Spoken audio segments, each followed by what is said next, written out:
1. Getting to the ground. Liverpool 4 was one of the most evil places to visit in the 70s and 80s, but particularly in the 70s, when there wasn't even a police escort.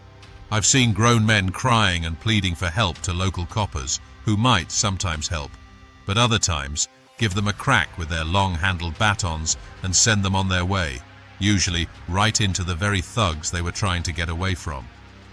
It didn't matter which form of transport you came by, car, coach, train, van, all the same, unless there were thousands of you and you stuck together like glue, we would be in amongst you.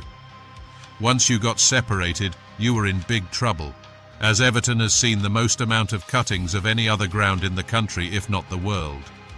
Evil young scallies called urchins would be spotters for us, and if they detected your strange accent, you were a target. There were 4 different firms hanging around the ground in the 70s, each about 500 strong. My firm was the younger lads who would hang about in Stanley Park, adjacent to the away fans' coaches on Priory Road. When they got off the coaches, they wouldn't even notice us mingling in behind them. We waited until they reached Goodison Road before attacking them.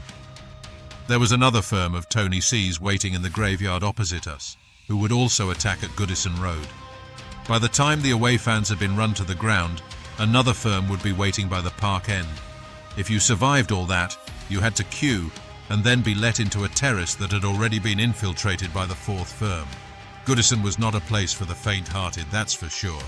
I've seen firms 500 strong when arrived by coach, but only a few actually get into the ground, and none made it back to the coaches unscathed or without help. You would be mugged for your trainers, watch, coat and scarf if you were stupid enough to wear one. I've seen near-naked men crying and wandering around the area with no idea what has just happened to them. Sometimes they would be cut up and sometimes just beat up, according to your amount of luck. The young urchins would mark the back of away fans' coats with chalk so the mobs nearer to the ground would know who to target. It all sounds military precision, and it kinda was, but in a different way. Other urchins would ask you if you wanted your car looking after. If you said no with a strange accent, your car was a goner, and you were now a target. Everybody knew their role in the battle. I suppose it was a war zone, really, with us protecting our little area against the other firms. The safest option for the away fan was always to arrive by train in a mob. Trouble was, this was also the longest walk to the ground. Lime Street Station is about 50 minutes walk from Goodison along the infamous Scotland Road, or Scotty as we know it. If you were in an escort, we would be in among you very early on, and you would get separated as a group along the route by ambushing tactics deployed with military precision. I've seen mobs of 2,000 come out of that station and a lucky few hundred return to it after the match. The rest had been separated and dealt with by a variety of scallies. You could try running into one of the side streets and alleyways surrounding the area, but good luck with that. So many top firms have come a cropper along this road.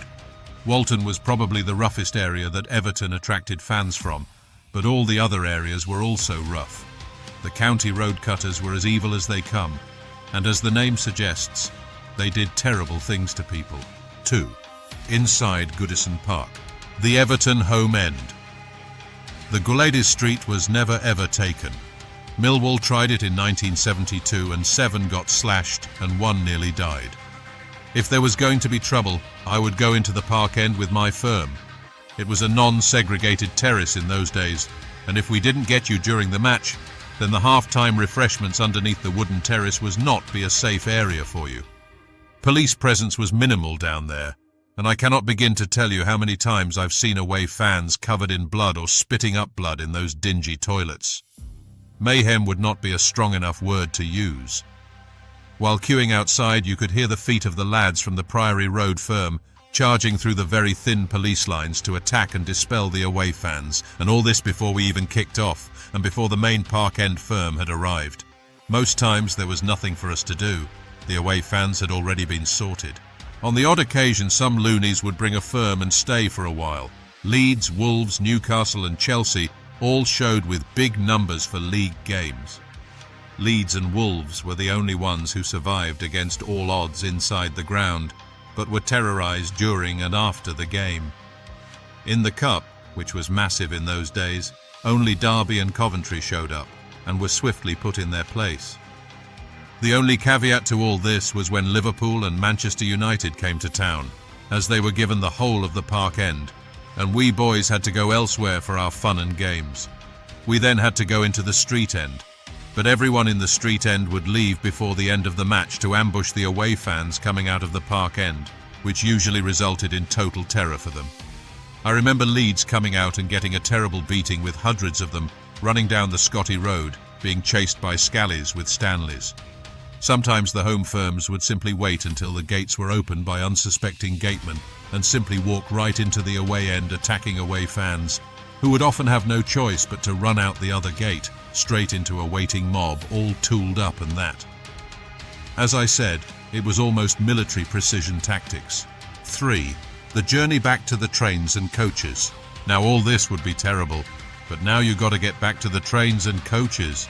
And guess what? Very rare was a police escort, so you're on your own with vicious mobs carrying Stanley knives and other tools who have no mercy. And if you get separated from your mates, you were in big trouble. The long walk back along Scotty Road would be quite the stuff of nightmares. I haven't seen many mobs survive this. Man United and Chelsea survived but were terrorised the whole journey. But other mobs just melted away at some point or other. The odd group of coppers were absolutely no help to you, and sometimes directed you the wrong way in a spiteful hatred of Cockneys and Manx that Liverpool coppers had. Derby in 1977 had 10,000 fans inside Goodison for a cup match, but most of the train fans were run down the Scotty Road by hate-filled Everton mobs. Wrexham the same year bought a massive mob, but were also dealt with on the same road. I truly believe this road was the most dangerous one in England during the 70s and probably the 80s also. Summing up, and that's my recollection of Goodison 70s and 80s. Don't get me wrong, Everton's Achilles heel at the time was their away form. We didn't travel all that well and got severe beatings at Newcastle and Cardiff.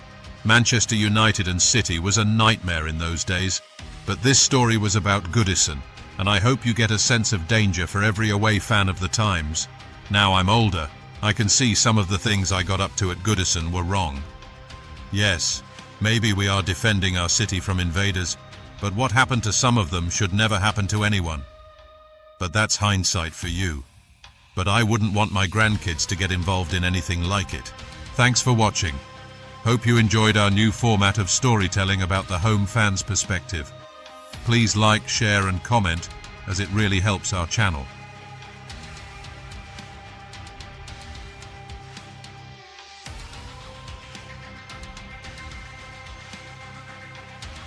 Don't forget to subscribe if you haven't already. Thanks and goodbye.